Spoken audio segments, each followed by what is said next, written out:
조갑제 TV 시청자 여러분 안녕하십니까. 2024년 1월 26일입니다. 오늘 발표된 한국갤럽의 주간 여론조사에서는 의미 있는 변화가 감지됩니다.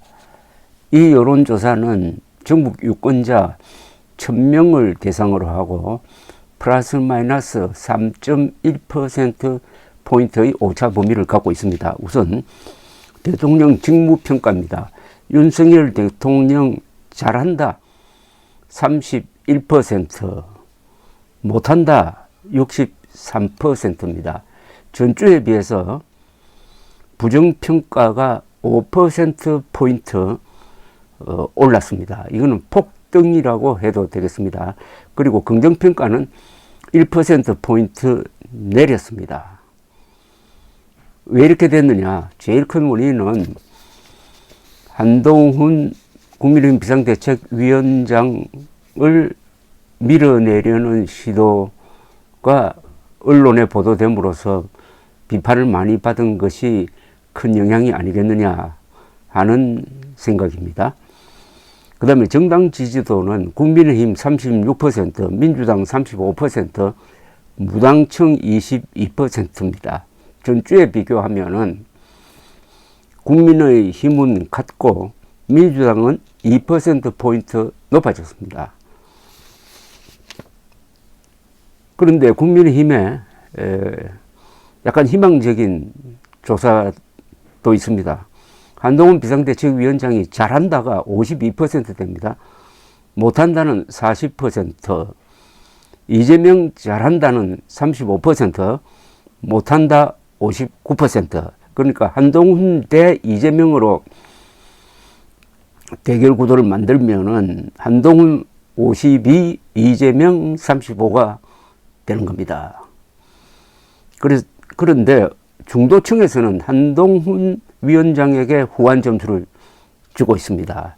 이것은 한동훈 위원장이 앞으로 잘하면은 국민의힘 지지 기반을 넓힐 여지가 있다는 것을 보여준다. 특히 중도층으로 파고들 수 있는 이미지 메이킹에 일단 성공한 것으로 보입니다. 여기서도 잘한다의 상당 부분은 윤석열 대통령의 사퇴 압박에 견뎌냈다. 이 부분 아닌가 하는 생각이 듭니다. 그렇다면 이게 윤석열 대통령의 일종의 살신성인인데 자신은 욕을 먹고 한동훈 위원장을 띄워주었다?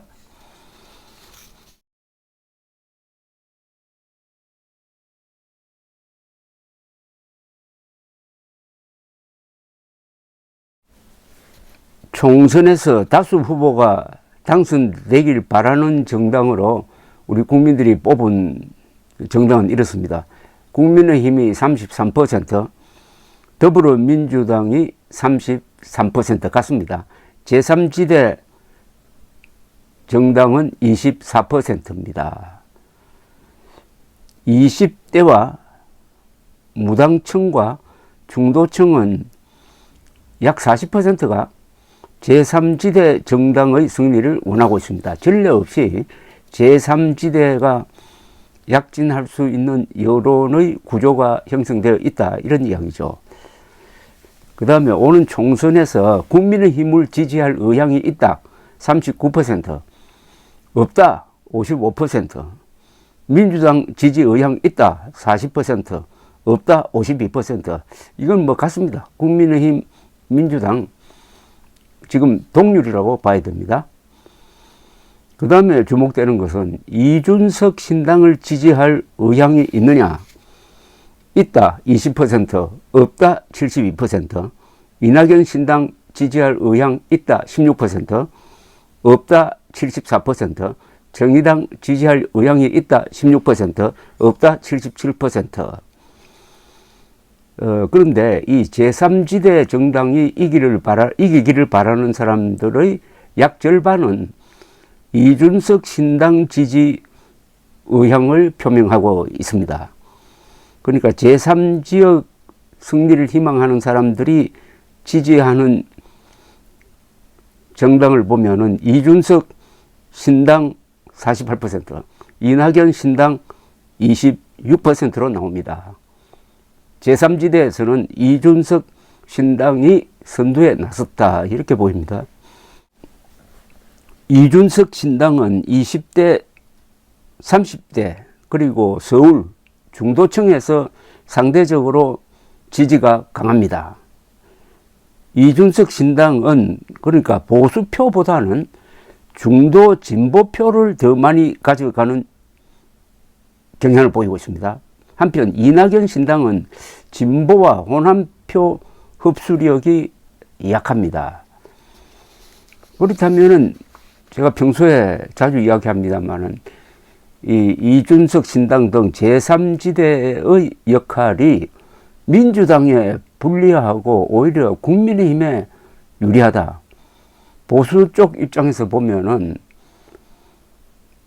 보수에서 윤석열 정부에 불만을 많이 가진 사람이 이탈해서 민주당으로 가는 것을 막아주는 방파제 역할이라고 할까요? 어떻게 보면 위기에 처한 보수의 구명정 역할을 이준석 신당이 할 가능성이 있다 하는 게 지금 여론조사로 뒷받침되고 있습니다. 이번 선거에서 매우 흥미로운 점입니다. 최근에 있었던 대만 대통령 선거에서 중도 정당, 제3정당입니다. 제3정당, 민중당이죠. 민중당 후보가 26%를 득표함으로써 친중 후보가 당선되는 것을 막고 반중 후보가 당선되도록 도왔습니다. 그 도식을 만약 적용한다면은 이준석 신당 등 제3지대의 약진으로 민주당이 과반수 의석을 차지하는 것을 막는다. 이런 결과가 나오지 않을까 하는 생각이 듭니다. 어찌되었든 이번 총선은 제3지대 정당의 약진 여부가 아주 전체 판세를 가릅니다. 감사합니다.